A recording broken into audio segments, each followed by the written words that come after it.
Halo guys, selamat datang di channel Cerita Singkat. Gimana kabar kalian? Semoga sehat selalu ya. Oke, hari ini kita bakal ngebahas sebuah serial baru di tahun 2025 yang premisnya unik dan gokil abis. Judulnya 12. Pernah kebayang nggak kalau malaikat yang katanya tinggal di surga ternyata turun ke bumi, hidup di antara kita, dan profesinya jadi debt collector? Bukan sembarang debt collector, tapi khusus nagih utang ke para gangster, preman, dan kriminal kelas kakap. Nah, tanpa basa-basi lagi, kita langsung aja masuk ke alur cerita 12 Season 1 Episode 1. Yang belum subscribe, silahkan tap dulu tombol subscribe-nya ya.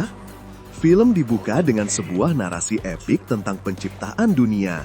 Dari kegelapan pekat, muncullah cahaya yang menciptakan langit, lautan, daratan, tumbuhan, dan segala isinya. Terakhir, sang cahaya mengirim 12 malaikat ke dunia manusia.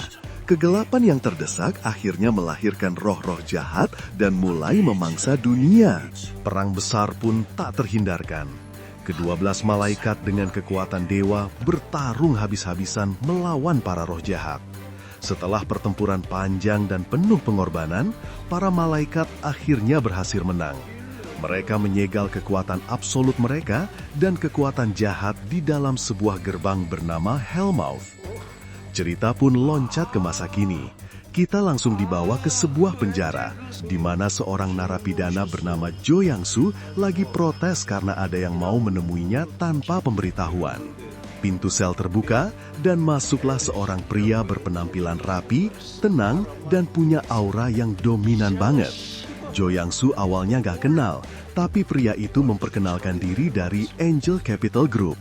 Dengar nama itu, Yang-soo langsung ingat, oh ternyata dia ini bos besar dari perusahaan pinjol terkenal di dunia hitam.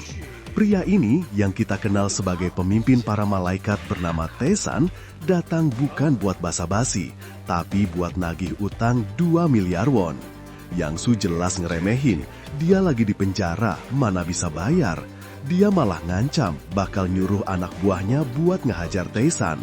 Dan di sini, Tae-san nyeletuk satu kalimat yang bikin Yang-soo dan kita sebagai penonton kaget. Dia bilang, selama 100 tahun terakhir, saya tidak pernah gagal menagih pembayaran. 100 tahun, jelas ini bukan umur manusia biasa. Yang-soo cuma ketawa dan nganggap Tae-san bercanda. Tae-san pun pergi, tapi sebelum itu dia nelpon anak buahnya yang bernama Juidol dan nyuruh dia buat bayarin uang jaminan Jo Yang-soo sebesar 200 juta won. Gila kan? Dia bebasin seorang kriminal cuma biar bisa nagih utang. Ini nunjukin seberapa kuat dan seriusnya Tae-san dalam bisnisnya. Nah, markas Angel Capital Group ini unik banget guys. Mereka nggak punya kantor sangar kayak rentenir biasa. Markas mereka adalah sebuah klinik pengobatan tradisional bernama Klinik Obat Oriental Tae-san. Dari luar kelihatannya normal, tapi di dalamnya para anggota geng malaikat ini lagi sibuk sama kerjaan mereka. Ada yang lagi angkat telepon, nolak calon nasabah karena bukan penjahat. Ada juga yang lagi latihan bela diri dan nge-gym sambil nunggu perintah. Gak lama, Tae-san kasih perintah lewat video call buat nagih utang ke target lain. Mereka pun langsung siap segera berangkat. Sementara itu, Tae-san dapat telepon dari Marok. Ternyata dia bekerja sebagai seorang detektif yang menjadi koordinator dari 12 malaikat. Obrolan mereka santai banget, si detektif ini kayaknya lagi bokek dan minta duit ke Tae-san. Dari obrolan mereka, kita dapat info lagi tentang umur mereka. Mereka ngomongin kejadian di masa invasi Manchu kedua yang terjadi ratusan tahun lalu, seolah-olah itu baru kemarin. Ini negasin lagi kalau mereka ini emang makhluk abadi. Balik lagi ke klinik, kita dikenalin sama dua anggota lain, Doni dan Bang Wol. Doni ini kayaknya manajer klinik yang ramah, sementara Bang Wol dokternya punya metode pengobatan yang super ekstrim. Ada pasien yang takut-takut mau diobatin dan bener aja, Bang Wol langsung nangkap lehernya dan krak, leher si pasien dipatahin. Semua orang panik, sampai ada yang kabur gak jadi berobat. Tapi ternyata pasien itu langsung sembuh dari sakit kepala kronisnya. ternyata dia kena saraf kejepit dan metode brutal Bang Wall itu manjur banget. Adegan ini ngasih sentuhan komedi sekaligus nunjukin kalau tiap malaikat ini punya kemampuan unik masing-masing. Donnie juga punya sifat aneh, dia selalu nyuruh pasiennya buat berhenti makan daging babi karena menurutnya babi itu hewan yang lucu. Di sisi lain, si Marok yang tadi nelpon Tyson ternyata lagi nemuin anggota malaikat lain bernama Mir di sebuah museum. Mir ini cewek yang kelihatannya pendiam dan punya beban pikiran. Si detektif ngasih dia barang-barang mewah yang dia beli pakai duit dari Tyson, tapi Mir nolak. Dari percakapan mereka, kita jadi tahu kalau Mir udah ninggalin rumah atau kelompok mereka selama lebih dari 10 tahun. Ada sebuah konflik internal di antara para malaikat ini yang belum kita ketahui. Si detektif juga bilang kalau Mir kayaknya abis ngeliat sesuatu di dalam mimpinya, sesuatu yang bahkan dia rahasiakan dari teman-temannya sendiri. Ini jadi misteri baru, apa yang sebenarnya dilihat oleh Mir. Oke, sekarang kita balik ke Jo Yang-soo. Dia udah bebas dan lagi pesta pora sama anak buahnya. Dia ngira temannya yang bayarin uang jaminannya.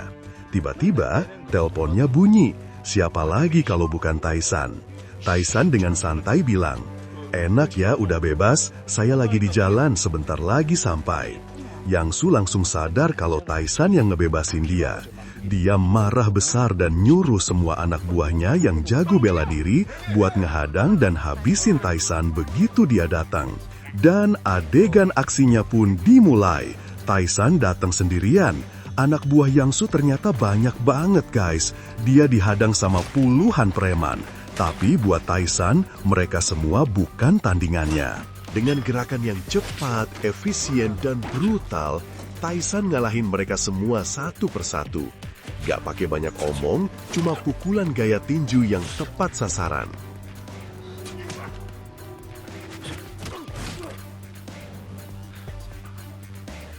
Setelah semua anak buah Yang-soo terkapar, Tyson masuk ke kantornya dengan tenang. Yang-soo yang udah ketakutan setengah mati cuma bisa pasrah.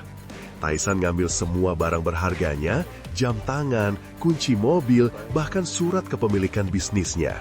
Semuanya ludes buat bayar utang. Adegan ini benar-benar nunjukin betapa Tyson adalah malaikat yang gak bisa diremehin sama sekali. Sementara Tyson beraksi sendirian, timnya yang lain, Won-sung dan Mal-suk, juga lagi bergerak buat nagih utang di tempat lain. Target mereka adalah bos kasino ilegal. Juinol, si ahli teknologi, mantau dari jauh lewat drone dan ngasih arahan. Di sini kita lihat dinamika tim mereka. Won-sung lebih hati-hati dan penuh strategi, sementara Mal-suk, cewek jagoan perkasa yang gak sabaran dan suka main hajar. Mereka berhasil menyusup, dan pertarungan besar pun terjadi di dalam kasino.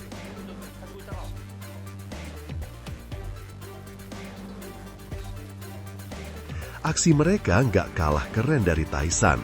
Mereka berdua, dibantu arahan dari Juidol, berhasil ngelumpuhin semua penjaga dan akhirnya nangkep bos kasino yang berusaha kabur bawa tas penuh uang. Misi mereka juga sukses besar.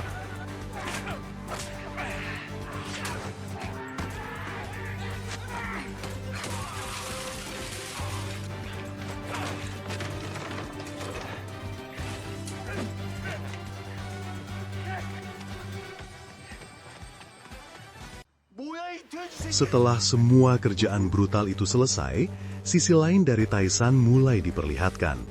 Dia mampir ke sebuah warung tenda tteokbokki sederhana di pinggir jalan. Pemiliknya, seorang wanita bernama Gemsun, menyambutnya dengan sangat akrab. Ternyata, Gemsun adalah satu-satunya manusia yang tahu rahasia Tyson. Dia manggil Tyson dengan sebutan malaikat. Dulu waktu Gemsun masih kecil, Tyson pernah nyelamatin dia dan ibunya dari preman yang mau ngegusur tempat tinggal mereka. Gemsun ngobrol dari hati ke hati sama Tyson. Dia bilang, Tyson pasti udah capek ngelindungi manusia, kehilangan keluarganya, dan harus berkorban banyak. Tapi Gemsun juga bilang kalau Tyson berhak buat bahagia. Adegan ini jadi momen yang dalam banget. Kita bisa lihat di balik sosoknya yang dingin dan kejam sebagai debt collector, Tyson sebenarnya adalah sosok yang lelah, kesepian, dan memikul beban masa lalu yang berat. Dia bahkan ketemu sama teman masa kecilnya yang sekarang udah jadi kakek-kakek, sementara penampilan Tyson gak berubah sama sekali.